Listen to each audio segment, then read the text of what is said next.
Morning to all of you guys, how are you. 3D की second session में आपका स्वागत है। पहला सेशन मैंने कराया था जिसमें मैंने स्ट्रेट लाइन नहीं पढ़ाई थी, लेकिन वो क्वेश्चन आए थे जो हैं तो वेक्टर के ही बट आते 3D में। आज हम स्टार्ट करेंगे नया टॉपिक बिल्कुल, और टॉपिक का नाम है स्ट्रेट लाइन इन स्पेस।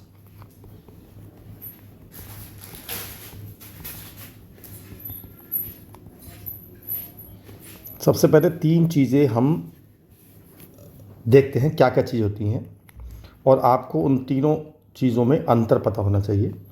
पहला होता है पोजीशन वेक्टर, जो हमने वेक्टर में डिस्कस किया था। दूसरा होता है वेक्टर, और तीसरी होती है लाइन। पोजीशन वेक्टर क्या होता है? अगर मैं एक 3 डायमेंशनल प्लेन बनाऊं, ये हो गई एक्स एक्सिस, ये वाई एक्सिस और ये जेड एक्सिस। अगर मैं बनाऊं पोजीशन वेक्टर तो ये हो गया position vector x1 y1 z1, and that is always counted from origin. तो ये जो ओ ए वेक्टर है that is called position vector because it is from the origin. हमेशा इनिशियल पॉइंट जो होगा वो उसका ओरिजिन होगा। Now what is vector? मैंने एक पॉइंट और ले लिया, मान लो बी ले लिया, और ये ले लिया मैंने x2 y2 z2। तो ये जो हो गया ए बी, ये एक वेक्टर हो गया। ये बिटवीन 2 पॉइंट्स होता है।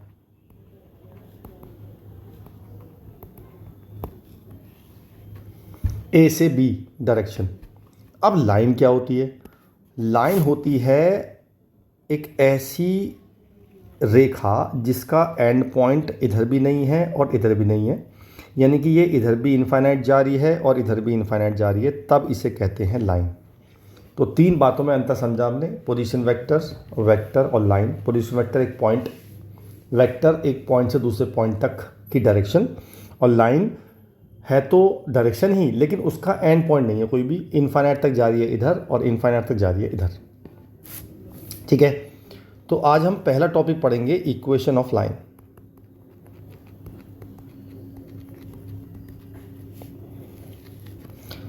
तो पहली कंडीशन में केस 1 लेते हैं। केस 1 में हमें क्या क्या चीज़ गिवन है। मान लो मुझे इस लाइन की इक्वेशन निकालनी है, और इस लाइन पे मुझे 2 चीज़ें पता है। एक तो पोजीशन वेक्टर पता है x1 y1 z1, ए वेक्टर मान लेते हैं इसे, पोजीशन वेक्टर है ये।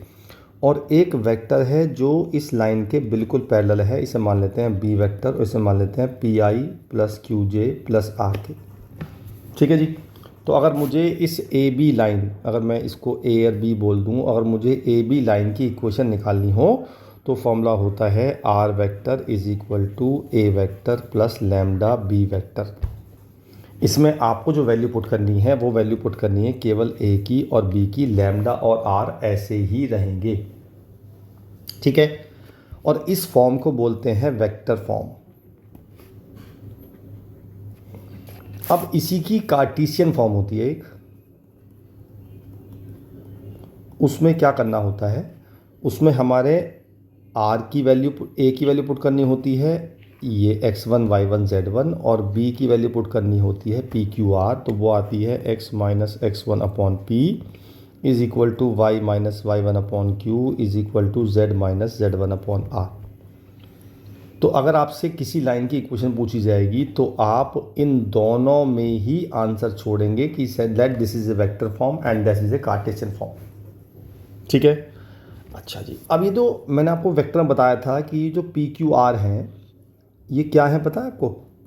ये बी वेक्टर के डायरेक्शन रेशो हैं, ये बात तो पता है आपको।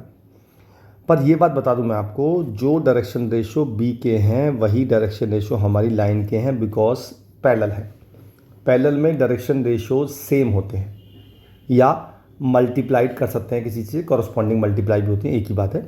तो ये जो पोजीशन वेक्टर, ये जो हमें डायरेक्शन रेशो आए हैं बी वेक्टर के, ये ही डायरेक्शन रेशो लाइन के भी होंगे। ठीक है, जब हम कार्टेशियन फॉर्म निकालते हैं तो ये जो नीचे लिखे होते हैं ना, ये जो पी क्यू आर, ये यही वाले हो गए ना, तो ये भी डायरेक्शन रेशो ही होते हैं लाइन के। तो ये हो गए डायरेक्शन रेशो लाइन के, लेकिन इसमें कंडीशन है। कंडीशन ये है कि जब आप डायरेक्शन रेशो देखोगे लाइन के, उस समय x, y और z ये तीनों पॉजिटिव होने चाहिए, और इनका कोफिशिएंट 1 होना चाहिए। अगर ऐसा नहीं है तो मुझे पहले इसको उनमें चेंज करना पड़ेगा। ठीक है, तो पहले 2 क्वेश्चन इस पर कर लेते हैं, थोड़ा सा आपको आसानी पड़ेगी। पहला क्वेश्चन लेते हैं जी, find the vector equation of a line which is parallel to the vector this, यानी कि ये पता है क्या है, ये मेरा बी वेक्टर हो गया है ना, and whose passes through the point this, ये हो गया मेरा ए वेक्टर, और also find the Cartesian equation. दोनों हमसे पूछ रही है, वेक्टर इक्वेशन भी और कार्टेशियन इक्वेशन भी। तो पहले बात करते हैं हम ए वेक्टर की। ए वेक्टर मेरा हो गया 5i minus 2j plus 4k आई कैप जे कैप के कैप, और बी वेक्टर हो गया मेरा 2i minus J plus 3k। अगर मैं वेक्टर इक्वेशन निकालूंगा तो मैं सिंपल क्या करूंगा, मैं करूंगा r vector is equal to a vector plus lambda b vector. R vector को मैंने कहा था ऐसे ही रहने देंगे, आपको वैल्यू पुट करनी है केवल ए की और बी की, बस आपको यहीं छोड़ना है आंसर, कोई सिंप्लीफिकेशन नहीं करना है। ये हमारी हो गई वेक्टर फॉर्म। ठीक है, और मैंने आपको बताया थी कार्टेशियन फॉर्म। कार्टेशियन फॉर्म के लिए इसे मानेंगे हम x1 y1 z1, क्योंकि जो भी पॉइंट होता है that is always x1 y1 z1, और ये हो जाएगा हमारा pi plus q j plus r k, है ना। तो हमारी जो कार्टेशियन फॉर्म आएगी वो आएगी x minus x1 upon p is equal to y minus y1 upon q is equal to z minus z1 upon r. इसको प्लस लगा देंगे तो ये आ जाएगा x minus 5 upon 2 is equal to y plus 2 upon minus 1 is equal to z minus 3 upon 4। ये मेरा आ गया इक्वेशन ऑफ लाइन। ठीक है, अच्छा जी, अब सपोज करो मैं आपसे पूछूं, मुझे इक्वेशन लाइन गिवन है और आपसे उल्टा पूछा जाए कि जी इस लाइन का बी वेक्टर, जब भी मैं बोलूँगा ना लाइन का b vector, it means line के पैरेलल वेक्टर, ये वाला वेक्टर पूछा जा रहा है। लाइन का बी वेक्टर मीन्स लाइन के पैरेलल वेक्टर पूछा जा रहा है आपसे। तो आपने कुछ नहीं करना, जो नीचे लिखा हुआ है ये आई जे के लगा देना है आपने। ये मेरा हो गया बी वेक्टर, और मैं आपसे पूछूं ए वेक्टर, तो ए वेक्टर को आप 2 तरह से लिख सकते हो, या तो लिख दोगे आप 5 माइनस 2 3, यहाँ जो लिखा होता है इस साइन चेंज करना, याद रखना जो साइन है उल्टा साइन लेना है हमेशा, अगर आपको इक्वेशन गिवन है तो।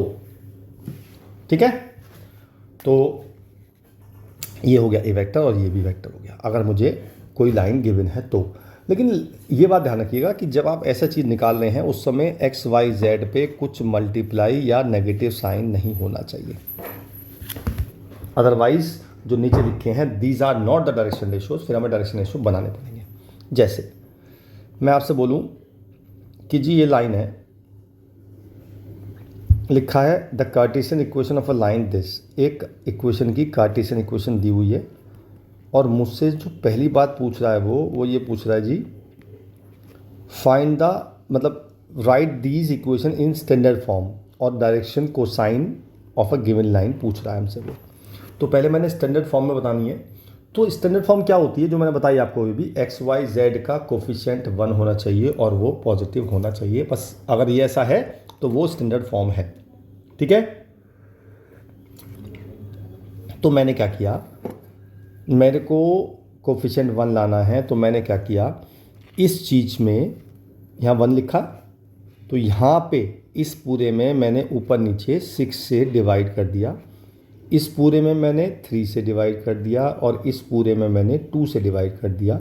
जब मैं ऐसा करूँगा तो यहाँ आ जाएगा x minus 1/3 upon 1/6 is equal to y plus 1/3 upon 1/3 is equal to z minus 1/1/2। अब ये जो फॉर्म आ गई this is called standard form. आप इसको ऐसे भी छोड़ सकते हो, लेकिन अभी ये और सिंप्लीफाई हो सकती है। कैसे, अगर मैं नीचे तीनों में 6 से मल्टीप्लाई कर दूं, क्योंकि इक्वल टू है तो मैं कर सकता हूँ ना, तब ये इक्वेशन बन जाएगी मेरी ये, और that is more simplified form than above. This is more simplified form from the other, तो हम इसे मानेंगे सिंप्लीफाइड फॉर्म। तो ये हमारी सिंप्लीफाइड फॉर्म आ गई। अब मुझसे पूछ रहा है डायरेक्शन कोसाइन पूछ रहा है, तो मैंने आपसे कहा था जब हमारे एक्स वाई जेड के कोफिशिएंट 1 आ गए और पॉजिटिव हो गए, तो जो नीचे लिखे होते हैं उन्हें बोलते हैं हम डायरेक्शन रेशो। ठीक है, और मुझे कोसाइन निकालने हैं, तो मैं क्या करूँगा, पहले मॉड निकालूंगा। इसका मॉड आएगा √1² प्लस 2² प्लस 3², ये आ गया √14। तो डायरेक्शन कोसाइन आ गए 1/√14, 2/√14, 3/√14। बात समझ में आई? क्लियर है बिल्कुल? चलिए जी आगे चलते हैं। देखना क्या कह रहा है वो आगे। वो कह रहा है write down the Cartesian and vector equation of a line passes through point इतने and parallel to the given line. इसकी एक फिगर बना लेते हैं। मैं बोलूँ आपसे जी, जो हमें लाइन गिवन है वो ये है। अगर मैं अपनी लाइन की बात करूं, यानी कि इस लाइन की बात करूं, जो यानी कि इस लाइन की बात करूं जो मुझे गिवन है, इस पर मुझे दो चीज़ पता चल गई। मैंने कहा था आपसे कि अगर इस पर पॉइंट निकालना है तो पॉइंट क्या होगा, ये बताया था मैंने आपको। जो ऊपर लिखा होता है उसका अपोजिट साइन जो होता है वो होता है पॉइंट। तो पॉइंट हो गया 1/3 माइनस 1/3 और 1, और डायरेक्शन रेशियो ये हो ही गए। तो अगर मैं इन दोनों चीज़ को रिप्रेजेंट करूँ इस लाइन पे, तो ये जो पॉइंट हो जाएगा ये हो जाएगा मेरा 1/3 माइनस 1/3 और 1, और ये जो बी वेक्टर हो जाएगा ये हो जाएगा i plus 2j plus 3k। मेरी बात समझ में आई? ये चीज़ हमें गिवन है ना। अब जो क्वेश्चन पूछ रहा है वो ये पूछ रहा है कि write down the Cartesian equation of the line passes through the point this and parallel to given line. यानी कि मुझे एक और लाइन निकालनी है, यानी कि मैंने मान ली ये लाइन निकालनी है मुझे, जो इस लाइन के पैरेलल है, और वो एक पॉइंट है मेरे पास 2 - 1 1, 2 - 1 1 और इसके पैरेलल है। तो मैंने सोचा यार कि अगर ये जो बी वेक्टर है ये इस लाइन का बी वेक्टर है, तो वो इस लाइन का भी तो बी वेक्टर होगा, है कि नहीं? पैरेलल है, क्योंकि अगर ये इसके पैरेलल है तो ये इसके भी पैरेलल होगी। तो बस मुझे इक्वेशन निकालनी है। अब मुझे निकालनी है पी क्यू लाइन की इक्वेशन। अब पी क्यू लाइन की इक्वेशन निकालने के दो चीज़ चाहिए मुझे, एक तो पॉइंट चाहिए और एक पैरेलल वेक्टर चाहिए। दोनों है मेरे पास, पॉइंट ये रहा, पैरेलल वेक्टर ये रहा। तो ये तो हो गए x1 y1 z1 नई लाइन के, और ये हो गए पी क्यू आर सेम रहेंगे। तो मेरा आंसर आ जाएगा x - 2/1 is equal to y plus 1/2 is equal to z minus 1/3। ये मेरा आंसर आ गया, रिक्वायर्ड लाइन की इक्वेशन आ गई। बात समझ में आ गई? चलिए जी अब चलते हैं, एक और लाइन की इक्वेशन होती है सेकंड केस। अभी केस 1 लिया था ना हमने। केस सेकंड में क्या होता है, हमें एक लाइन की इक्वेशन निकालनी होती है जिस पे अब की बार केवल दो ही पॉइंट गिवन है, ए वेक्टर और b vector. You can say a vector is x1 y1 z1 और यू कैन से x2 y2 z2। तब हमें निकालनी है वेक्टर और कार्टेशियन दोनों इक्वेशन। तो वेक्टर इक्वेशन जो होती है वो होती है r is equal to a plus lambda b minus a, या होती है x minus x1 upon x2 minus x1 is equal to y minus y1 upon y2 minus y1 is equal to z minus z1 upon z2 minus z1। ये हम equation तब लगाते हैं जब हमें एक ही लाइन पे दो पॉइंट दे रखे। बात समझ में आती है? तो इससे आप इक्वेशन लाइन निकाल सकते हैं जब दो। तो हमारे पास इक्वेशन ऑफ लाइन निकालने के लिए दो ही तरीके हो गए। पहला, या तो एक पॉइंट गिवन हो और एक पैरेलल वेक्टर गिवन हो, या दो पॉइंट गिवन हो, तब भी हम लाइन की इक्वेशन निकाल सकते हैं। ठीक है, जैसे हमने क्वेश्चन लिया, मान लो हमने क्वेश्चन लिया ये वाला, देखो क्या लिखा है, find the vector in Cartesian equation of point passes through the point this. इसका मतलब क्या हुआ, ये हो गया x1 y1 z1 और ये हो गया x2 y2 z2। तो मैं निकालूंगा पहले वेक्टर फॉर्म। वेक्टर फॉर्म निकालूंगा तो मैं निकालूंगा r vector is equal to A मेरा यार 2i minus J plus 4k plus lambda into x2 minus x1 करेंगे, मतलब 1 minus 2i plus 1 plus 1j plus minus 2 minus 4k। तो मेरा r वेक्टर आ जाएगा 2i minus J plus 4k plus lambda into minus I plus 2j minus 6k। बात समझ में आई? अब इसकी निकालते हैं कार्टेशियन, वो भी सेम है, x माइनस x1 2 है upon x2 minus x1, y minus y1 upon y2 minus y1, z minus z1 upon z2 minus z1। Solve कर लेंगे, आंसर आ गया मेरा। ठीक है, तो ये हमारी हो गई कार्टेशियन फॉर्म और ये हो गई वेक्टर फॉर्म। आपको आंसर मैंने कहा था दोनों में छोड़। जब भी आपसे इक्वेशन लाइन पूछी जाएगी तो कोशिश करिए आप दोनों फॉर्म छोड़िए, लिख दीजिए this is vector form and this is Cartesian form. Alright, चलिए एक क्वेश्चन बीच में रह गया ये वाला। ये क्या कह रहा है, find the equation of line passes to the point इतने and parallel to the line joining this and this. इसकी फिगर डाल, जब भी कोशिश करो फिगर जरूर बनाओ। तो ये लाइन मुझे निकालनी है और ये ए पॉइंट यानी कि 2 - 1 1 से पास कर रहा है और ए और बी दो पॉइंट है जिसके पैरेलल है। कितना आसान क्वेश्चन है, आप समझ गए होंगे अपने आप ही। देखिए मैं क्या करूँगा, पहले ए बी वेक्टर निकाल लूँगा जो मेरा बी वेक्टर का काम करेगा। याद आया? तो पहले मैंने ए बी वेक्टर निकाल लिया, वो निकलता है बी माइनस ए से। पता है आपको कोई बात, दिस माइनस दिस से तो करेंगे 2i - 2j और प्लस के, ये मेरा आ गया बी वेक्टर, लाइन का बी वेक्टर, और ए मुझे गिवन है। तो पहले निकालूंगा मैं, अच्छा इसने केवल कार्टेशियन पूछी है, देखो ध्यान देगा, इसने कार्टेशियन इक्वेशन पूछी है तो मैं वेक्टर इक्वेशन नहीं निकालूंगा। तो सीधा आंसर लिखूंगा x - x1। x1 मेरा क्या होगा, x1 होगा मेरा 2, है ना।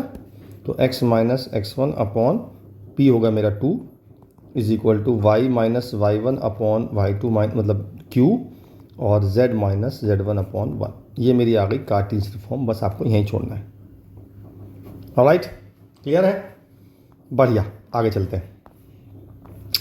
अगला क्वेश्चन लेते हैं जी। अगला क्वेश्चन है हमारा, अब ये क्वेश्चन बढ़िया क्वेश्चन आ गया।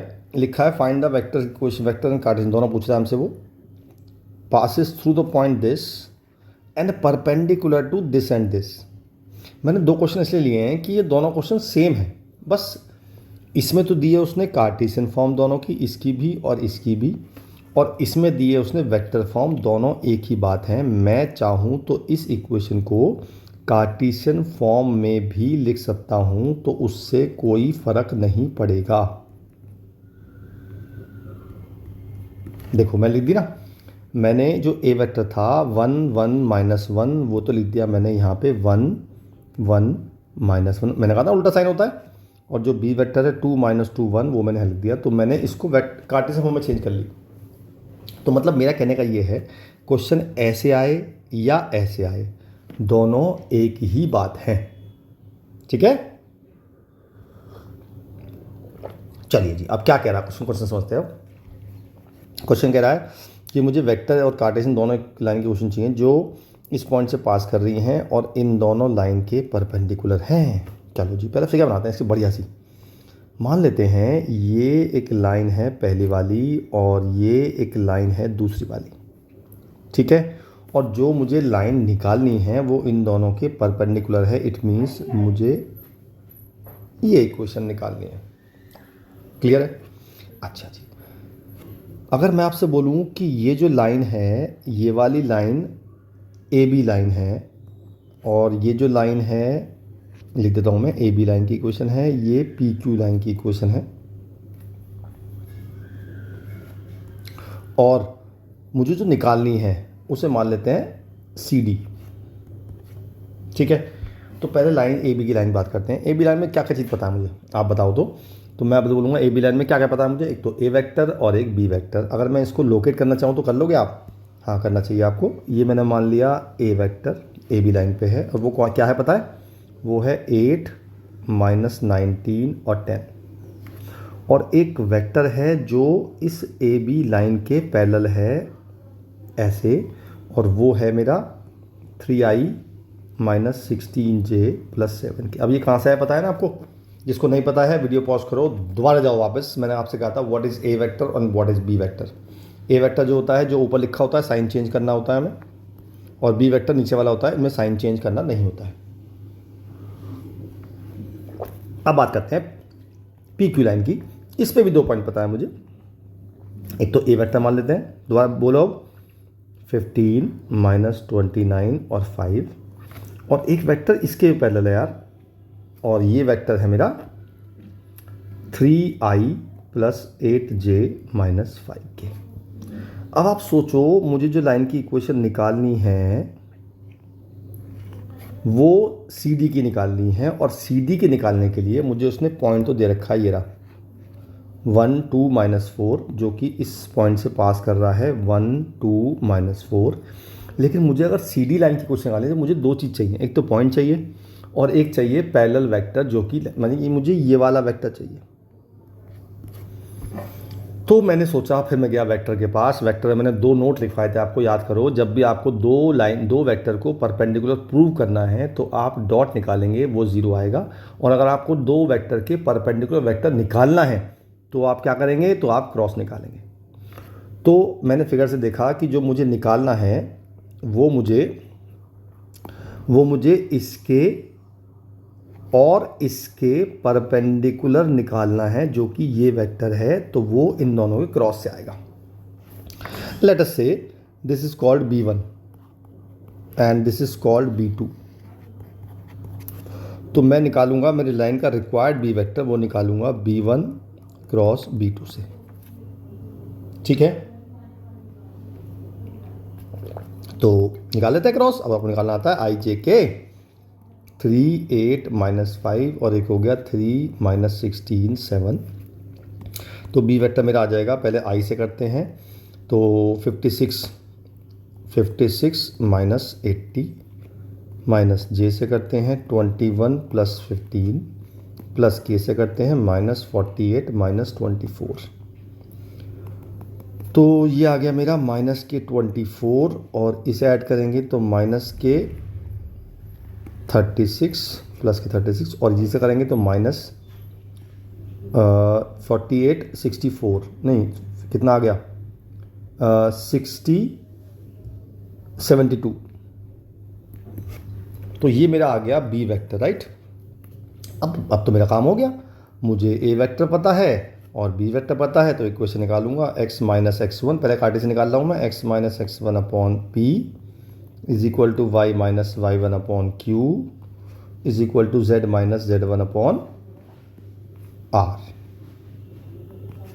आप चाहो तो इस पूरी नीचे से -24 मतलब -12 कॉमन लेके काट सकते हो, तो मेरा आंसर ये भी आ सकता है and that is the same. ये और ये एक ही बात है, ठीक है।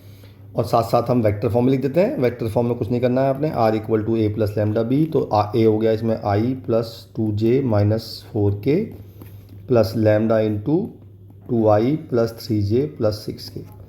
अब आप अगर आप यहाँ पे ये भी लिख दोगे तो भी कोई फ़र्क नहीं पड़ेगा, क्योंकि दोनों हैं तो पैरेलल वेक्टर ही, ठीक है। तो ये मेरी आ गई वेक्टर फॉर्म और ये मेरी आ गई कार्टेशियन फॉर्म। ओके, चलें आगे। बहुत ही बढ़िया, अगला क्वेश्चन लेते हैं। अब देखो अगला क्वेश्चन बहुत ही इंपॉर्टेंट है, मतलब बहुत बार आता है बोर्ड में, तो आपको अच्छे से करना चाहिए। इसमें बात भी यही है, इसमें या तो दी होगी कार्टेशियन फॉर्म और या दी होगी वेक्टर फॉर्म। तो मैंने आपसे बताया था इससे फ़र्क नहीं पड़ता है, आप किसी भी वेक्टर फॉर्म को कार्टेशियन फॉर्म में चेंज कर लो। जरा वीडियो पॉज करो और इसको कार्टेशियन फॉर्म में चेंज करो फटाफट। तो ये हो जाएगा x - 1 upon 3 is equal to y - 1 upon -1 is equal to z + 1 upon 0। ये यार आपका भी, इसको भी कर दो साथ साथ, बताओ फटाफट। x - 4 upon 2 is equal to y - 0 upon 0 is equal to z + 1 upon 3। अच्छा एक बात बता दूं मैं आपको, ये जो हमारा सिस्टम होता है ना, कौन सा वाला, ये जो सिस्टम है 0 लिखा है आपने, आप कहोगे हम तो 0 से डिवाइड कर रहे हैं, तो 0 से डिवाइड कैसे कर सकते हैं, है ना। तो 0 से डिवाइड करना होता है, क्या होता है, जब भी हम 0 से डिवाइड करते हैं तो ये चीज़ डिवाइड नहीं होती, बेसिकली ये एक लिखने का तरीका है, दिस इज़ नॉट डिवीजन।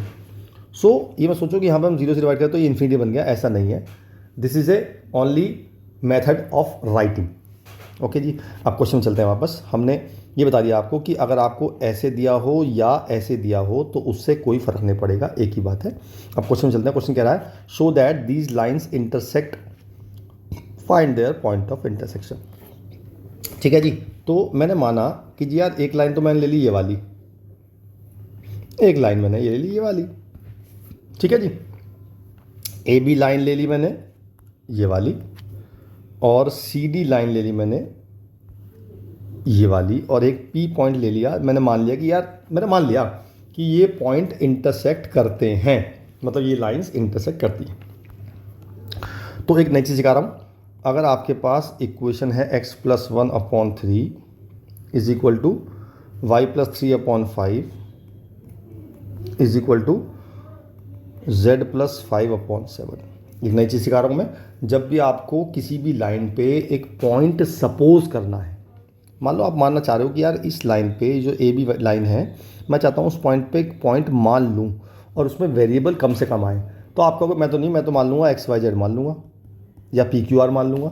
लेकिन नहीं, उसमें क्या हुआ, उसमें 3 वेरिएबल हो गए, नहीं हो गए, पर मुझे तो चाहिए एक वेरिएबल, मतलब कम से कम वेरिएबल। तो ऐसे में क्या करना होता है, आपको इसको लैम्डा मानना होता है, और जब आप इसको इसके इक्वल पुट करोगे तो x की वैल्यू क्या आएगी पता है, 3 लैम्डा माइनस 1। ऐसे ही इसको इसके पुट करोगे तो y की वैल्यू आएगी 5 लैम्डा माइनस 3। इस तरह z की वैल्यू आएगी 7 लैम्डा माइनस 5। तो ये पॉइंट हम लाइन पे कहीं भी लेट कर सकते हैं और इसमें केवल एक ही वेरिएबल है लैम्डा। तो मैंने ए बी लाइन पे, इस लाइन पे एक पॉइंट सपोज कर लिया, let suppose P point suppose कर लिया, और वो मैंने ये पॉइंट सपोज कर लिया। ठीक है जी। अब आप सी डी लाइन पे ले लो, एक पॉइंट ले लो ऐसे ही, लैम्डा मान लो इसको। तो पॉइंट क्या आएगा वो पता है, चेक करो, वो आएगा λ+2, 3 λ+4 और 5 λ+6। तो ये भी मैंने P पॉइंट मान लिया भाई, क्योंकि जो P पॉइंट मैंने माना है कि लाइन इंटरसेक्ट करती है, तो उसका मतलब एक पॉइंट कॉमन होगा ना। तो वो जो पॉइंट कॉमन माना मैंने, वो P पॉइंट मान लिया, राइट। अच्छा, अब अगर P पॉइंट कॉमन है तो सोचो अगर कोई पॉइंट सेम है तो उसका x वाला भी सेम होगा, y वाला भी सेम होगा, z वाला भी सेम होगा। इसका मतलब ये हुआ 3 lambda minus 1 is equal to, अच्छा एक गलती कर दी मैंने, मुझे इसको लैम्डा माना, तो इसको मुझे लैम्डा नहीं मानना है, इसको म्यू मानना है, बी केयरफुल। तो यहाँ पे म्यू आएगा, तो ये हो जाएगा μ+2, एक हो जाएगा 5 lambda minus 3 is equal to 3μ+4, और एक हो जाएगा 5μ+6 is equal to 7 lambda minus 5। जब हम इसको सॉल्व करेंगे तो मेरी इक्वेशन बन जाएगी एक, वो बन जाएगी 3 lambda minus mu is equal to 3, ये बन गई मेरी इक्वेशन नंबर 1। ऐसे ही इससे बनेगी 5 lambda minus 3μ is equal to 7, ये बन गई इक्वेशन नंबर 2। और एक बनेगी 7 lambda minus 5μ is equal to 11, ये बन गई इक्वेशन नंबर 3। तो यू विल गेट 3 इक्वेशंस। अब आपको क्या करना है, अब आपको किसी भी 2 इक्वेशन को लेनी है, आप मर्जी कोई सी भी ले लो, मैं फर्स्ट और सेकंड ले रहा हूँ, आप चाहो तो फर्स्ट और थर्ड भी ले सकते हो। मैंने फर्स्ट और सेकंड ले ली, और इन दोनों से मुझे निकालनी है लैम्डे की और म्यू की वैल्यू। ठीक है, तो ऑब्वियसली बात है कि आप पहली इक्वेशन में 3 से मल्टीप्लाई करोगे, तो मैं भी कर देता हूँ। तो 9 lambda minus 3μ is equal to 9, 5 lambda minus 3μ is equal to 7, दोनों को माइनस कर देते हैं, तो ये तो कट जाएंगे, यहाँ जाएगा 4 lambda is equal to 2, lambda की वैल्यू 1/2 आ गई। जब मैं लैम्डा की वैल्यू 1/2 यहाँ पुट कर दूंगा तो 3/2, फर्स्ट और सेकंड लिए, मैं थर्ड नहीं छेड़ी अभी, 3/2 minus mu is equal to 3, तो म्यू की वैल्यू आ जाएगी 3/2 माइनस 3, यानी कि माइनस 3/2। तो मेरा जो लैम्डा की वैल्यू आ गई ये आ गई, म्यू की वैल्यू मेरी ये आ गई। अब आपको क्या करना है, जब आपकी लैम्डा म्यू निकल जाएँ तो आपको इन दोनों को थर्ड में पुट करके चेक करना है कि वो इसको सेटिस्फाई कर रही है कि नहीं कर रही है। चेक कर लेते हैं, 7 into lambda minus 5 into minus 3/2, check करते हैं कि वो 11 के इक्वल आता है कि नहीं आता है। तो ये हो गई 7/2 प्लस 15/2, ये आ गई 22/2, ये तो 11 आ गया। तो इसका मतलब अगर 11 आ गया, मतलब ये दोनों चीज़ सेटिस्फाई कर रही हैं, तो हम ये बात कह सकते हैं कि ये दोनों लाइन इंटरसेक्ट करती हैं। और अगर लैम्डा म्यू की वैल्यू थर्ड लाइन को सेटिस्फाई नहीं करेगी, it means these lines do not intersect. तो आधा क्वेश्चन तो हो गया हमारा, हमने प्रूव कर दिया कि लाइन इंटरसेक्ट करती हैं। अब मुझे find the point of intersection on निकालना है। तो आपको जब भी पॉइंट ऑफ इंटरसेक्शन निकालना हो तो आपको सिंपली क्या करना है, या तो लैम्डा की वैल्यू पुट कर दो P पॉइंट जो हमने यहाँ लेट किया था, या म्यू की पुट कर दो यहाँ पे जो हमने यहाँ लेट किया, दोनों से सेम वैल्यू आएगी। आप चाहो चेक कर सकते हो, मैं लैम्डा की वैल्यू पुट कर रहा हूँ। तो 3/2 माइनस 1, ये आ जाएगी 1/2, 5/2 माइनस 3 माइनस 1/2, 7/2 -5 माइनस के 3/2 ये पॉइंट आ गया। अब आपका काम है कि इसमें रख के चेक करो क्या दोनों सेम आ रही हैं। तो ये हमारा क्वेश्चन हो गया कि जब भी क्वेश्चन आएगा दीज लाइन इंटरसेक्ट तो आपको यही करना है हमेशा। ठीक है, ओके। अगला क्वेश्चन लेते हैं। जो अगला क्वेश्चन कह रहा है कि show that these line do not intersect. अब देखो वीडियो पॉज करो, सारा काम वही करो, लैम्डा और म्यू निकालो, थर्ड में पुट करो। अगर वो थर्ड को सेटिस्फाई नहीं करेगी then these line do not intersect. कर दो वीडियो पॉज। तो आपको करना तो वही था, आपको इसे लैम्डा मानना था, इसको म्यू मानना था। एक पॉइंट आ गया 3 lambda plus 1, 2 lambda minus 1, 5 lambda plus 1, और इसका पॉइंट आ गया 4 म्यू माइनस 2, 3 म्यू प्लस 1 और माइनस 2 म्यू माइनस 1।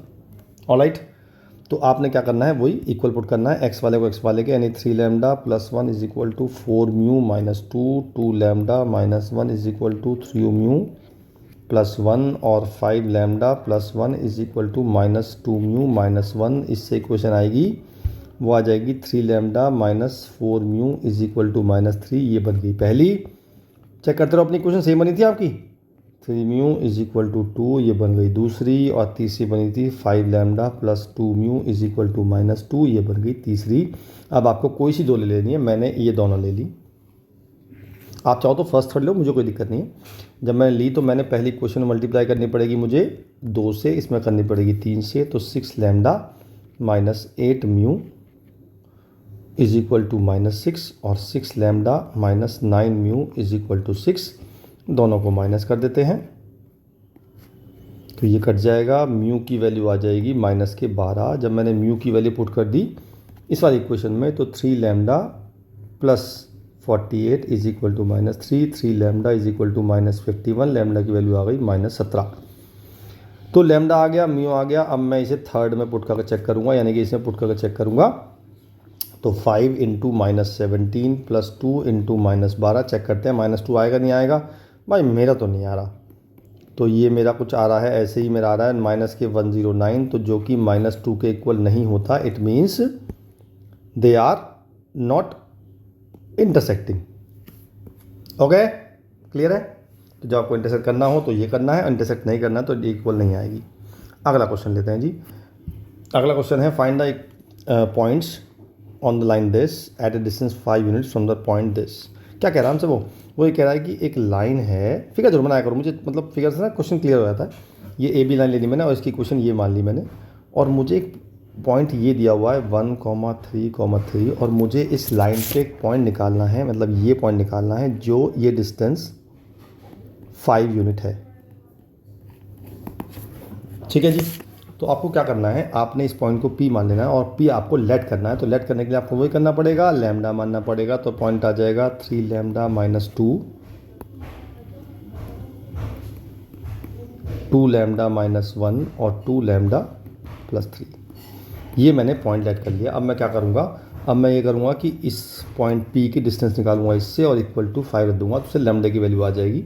डिस्टेंस निकाल लेते हैं। डिस्टेंस पता है फॉर्मूला क्या होता है, पढ़ा है आपने 11th में, x1 minus x2 whole square plus y1 minus y2 whole square plus z1 minus z2 whole square. बस वैल्यू पुट कर देते हैं तो ये आ जाएगा 3 लैम्डा माइनस 2 माइनस 1 का whole square plus 2 lambda minus 1 minus 3 का whole square plus 2 lambda plus 3 minus 3 का होल स्क्वायर इक्वल टू 5। बस अब आपको लैम्डा निकालना। तो मेरे ख्याल से तो वीडियो पॉज कर देनी चाहिए आपको इस समय, पहले खुद करना चाहिए फिर देखना चाहिए सही आ रहा है कि नहीं आ रहा है। तो ये हो जाएगा 3 लैम्डा माइनस 3 का होल स्क्वायर, ये हो जाएगा 2 लैम्डा माइनस 4 का होल स्क्वायर, ये हो जाएगा 2 लैम्डा का होल स्क्वायर इक्वल टू 25। अब सबका खोल दो स्क्वायर, तो ये हो जाएगा 9 lambda square plus 9 minus 18 lambda plus 4 lambda square plus 16 minus 16 lambda plus 4 lambda square is equal to 25। 9 और 4 13, 4 17, 17 लैम्डा स्क्वायर, और ये हो गई मेरी माइनस 18 और माइनस 16 माइनस के 34 लैम्डा, और ये हो गई 9 और 16 25, 25 में से 25 कट गई तो 17 लैम्डा मैंने कॉमन ले लिया, लैम्डा माइनस 2, लैम्डा की दो वैल्यू आ गई 0 और 2। अब सोचो कि दो वैल्यू क्यों आई, मैं बताता हूँ अभी। पहले लैम्डा की वैल्यू पुट कर देते हैं, 0 भी 2 भी। जब 0 पुट करेंगे तो पॉइंट आ जाएगा -2 -1 और -3 +3, और जब हम 2 पुट करेंगे तो पॉइंट आएगा 6 में 2 4, और 4 में से 1 गया 3, और 4 में से 7। अब सोचो 2 पॉइंट क्यों आ रहे हैं जी, मैं बताता हूँ 2 पॉइंट क्यों आ रहे हैं। अगर मैं इस लाइन को आगे बढ़ा दूँ तो एक पॉइंट यहाँ भी तो होगा जिससे ये डिस्टेंस 5 होगी, तो इसीलिए 2 पॉइंट आए पी और क्यू, एक आ गया पी का, एक आ गया क्यू का। समझ गए? बहुत बढ़िया। चलिए आगे। अब लिखा है find the equation of perpendicular, find the equation of perpendicular from the point इतने टू लाइन इतने। चलो क्या कह रहा है वो, इस क्वेश्चन को find the coordinate of foot of the perpendicular and length of the perpendicular. एक चीज़ और ऐड कर दूंगा, इमेज। तो पहले फिगर बना लेते हैं इसकी, बहुत ध्यान से पढ़िएगा, सुनिएगा, बहुत बढ़िया क्वेश्चन है। ये जो लाइन है, ये मान ली मैंने, ये लाइन है पी क्यू, और इसकी इक्वेशन हमें ये दे रखी है, और ये जो पॉइंट है इसको मैंने ये मान लिया ए पॉइंट। ठीक है जी। तो मान लो ये पॉइंट जो है वो बी पे ये डाला है, इसे बोलते हैं फुट ऑफ द परपेंडिकुलर, और इसकी जो इमेज बनेगी मान लेते हैं वो सी पे बनेगी। तो हमें क्या क्या निकालना है, हमें निकालनी है पहले तो इक्वेशन ऑफ ए बी, फिर निकालना है पॉइंट बी, फिर निकालना है लेंथ ऑफ ए बी, और फिर निकालना है सी। तो इन चारों को निकालने के लिए सबसे पहले आपको एक चीज़ निकालनी पड़ेगी, वो है पॉइंट बी। जब भी आपके पास ऐसा क्वेश्चन आएगा तो सबसे पहले बी निकालना पड़ेगा। तो मैं क्या करता हूँ, पहले ये पॉइंट तो है 3 - 1 11। अब मैं क्या करता हूँ, इसको लैम्डा मान के पहले बी को लेट कर लेते हैं जी, जिससे वेरिएबल कम आए। तो मेरा जो बी पॉइंट आ गया वो आ गया 2 लैम्डा, 3 लैम्डा प्लस 2 और 4 लैम्डा प्लस 3। ये मैंने बी पॉइंट लेट कर लिया। अब मेरे पास बी भी है और ए भी है, तो मैं अब क्या कर रहा हूँ, मैं ए बी वैक्टर निकाल रहा हूँ। ठीक है, तो ए बी निकालेंगे बी माइनस ए से, यार पता है ना, बी माइनस ए से। तो 2 लैम्डा माइनस 3 आई, इसमें से इसको माइनस कर देते हैं, प्लस 3 लैम्डा प्लस 3 जे, इसमें इसको माइनस कर देते हैं, 4 लैम्डा माइनस 8 के। ये मेरा ए बी वैक्टर आ गया। अब अगर मैं पूछूं आपसे कि जी ये जो लाइन है, कौन सी लाइन, ये वाली लाइन जो है, इसमें 2 चीज़ पता है मुझे। स्टार्टिंग पे आ जाओ, वीडियो की स्टार्टिंग में क्या क्या पता है मुझे, एक तो बी वेक्टर और एक ए वेक्टर। तो जो मैंने मान लिया जी, ए वेक्टर तो कहीं भी हो सकता है, मैंने मान लिया 0 2 3, वो तो यहाँ भी हो जाएगा। What is B vector?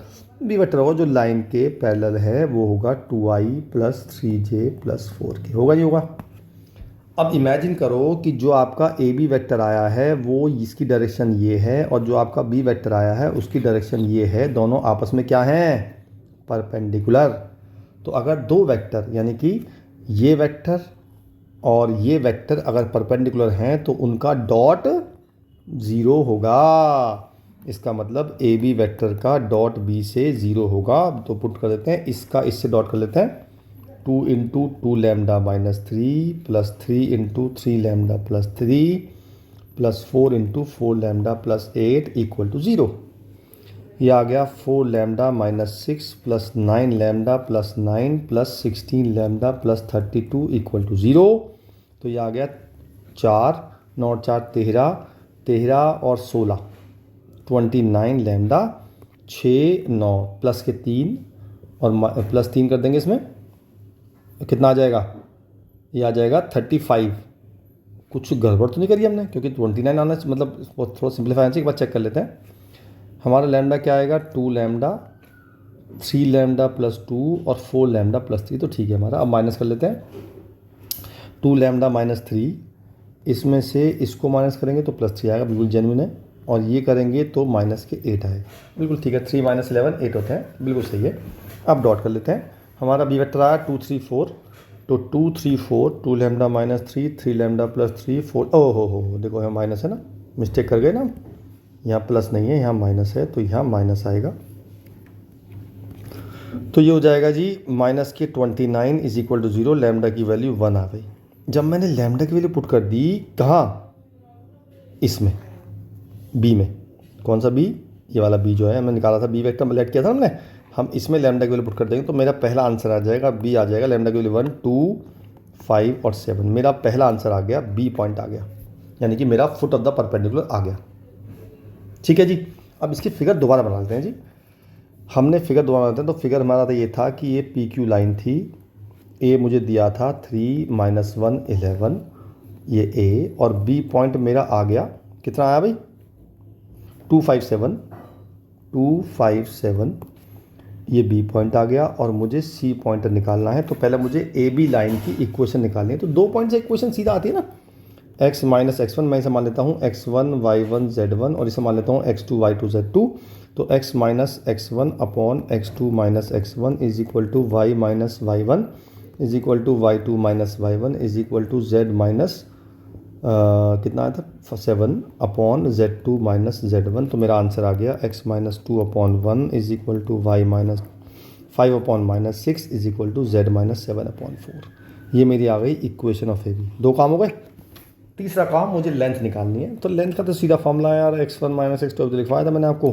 तो 3 - 2 का होल स्क्वायर प्लस -1 - 5 का होल स्क्वायर प्लस 11 - 7 का होल स्क्वायर, तो आ जाएगा 1 + 36 + 16, तो ये आ गया √53। अब रह गई आखिरी बात, मुझे सी पॉइंट निकालना है। ठीक है जी। तो सी पॉइंट निकालने के क्या करेंगे हम, सी को मान लेंगे हम XYZ। और अगर सी पॉइंट इसकी इमेज है तो आपने फिजिक्स में पढ़ा है कि जो लेंथ पे हमारा ऑब्जेक्ट होता है उसी लेंथ पे हमारी इमेज बनती है। इसका मतलब इसका और इसका जो मिड पॉइंट होगा वो ये होना चाहिए। तो मैंने वो रख दिया, इसका मिड पॉइंट निकाला x + 3/2 y - 1/2 माइनस लगा देता हूँ, y - 1/2 और z + 11/2 and that should be equal to 257। बस अब इससे XYZ निकाल लें। तो जब इसको इसके इक्वल पुट करेंगे x की वैल्यू आ जाएगी 1, इसको इसके इक्वल पुट करेंगे तो y की वैल्यू आ जाएगी 11 और इसको इसके इक्वल पुट करेंगे तो z की वैल्यू आ जाएगी 3। तो मेरा इमेज आ गई 1, 11 और 3। ठीक है जी, गुड। चलो आखिरी क्वेश्चन कर लेते हैं इस सेशन का। सेम क्वेश्चन है बिल्कुल, बस इसमें आपसे इक्वेशन और लेंथ नहीं पूछी है, बाकी सब काम सेम करने हैं। तो वीडियो पॉज करो एक बार, या एक काम करो पहले इस क्वेश्चन को खुद करो और फिर इस क्वेश्चन को करो। सेम कंसेप्ट है, वीडियो पॉज करके। चलो वीडियो पॉज करके चेक कर लिया आपने, वेरी गुड। फिगर बनाते हैं इसकी। तो ये पॉइंट लेते हैं पहले, ये पी क्यू लाइन लेते हैं। ए पॉइंट दे रखा है 1, 6 और 3। तो पहले क्या करेंगे हम, पहले हम बी पॉइंट लेट करेंगे, राइट। तो मैं लैम्डा मान लूँगा, तो बी पॉइंट आ जाएगा लैम्डा 2 लैम्डा + 1 3 लैम्डा + 2। अब निकालूंगा मैं A B vector b - a से। तो ए बी वैक्टर मेरा आएगा lambda -1i + 2 lambda -5j + 3 lambda -1k। अब ए बी वैक्टर की, अब इसका बी वैक्टर क्या आएगा 1 2 3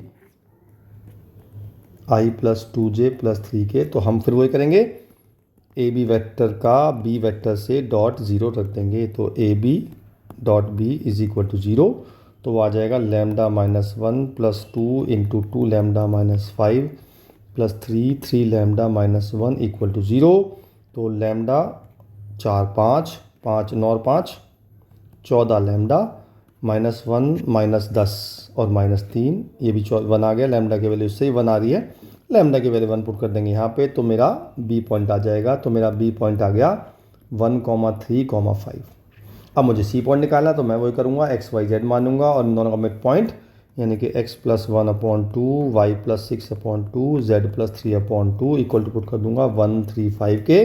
तो मेरी x की वैल्यू आ जाएगी 2 - 1 1, y की वैल्यू आ जाएगी 6 - 6 0, z की वैल्यू आ जाएगी 10 - 3 7। तो मेरा इमेज आ गया 107। ये मेरा आंसर आ गया।